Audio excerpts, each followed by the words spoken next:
বর্তমানে কথা ধারাবাহিকটি জলসার অন্যতম জনপ্রিয় ধারাবাহিক।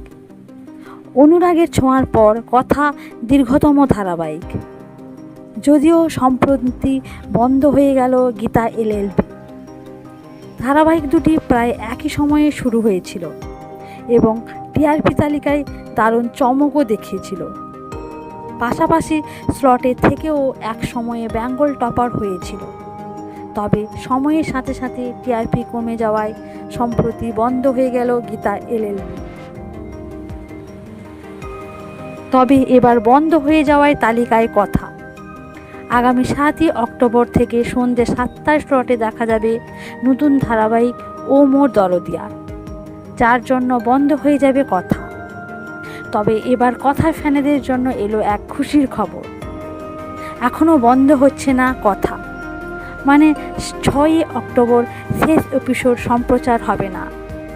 কথার শেষ শুটিং হয়ে গেলেও এপিসোড বাকি থাকায় আরও কয়েকদিন সম্প্রচার হবে কথা ধারাবাহিকটি, যার কারণে নতুন সময়ে বিকাল 5টায় দেখা যাবে কথাকে, কিন্তু সেটা কিছু দিনের জন্য। নতুন সময়ে কথাকে দেখার জন্য আপনারা কতটা এক্সাইটেড কমেন্টে অবশ্যই জানাবেন।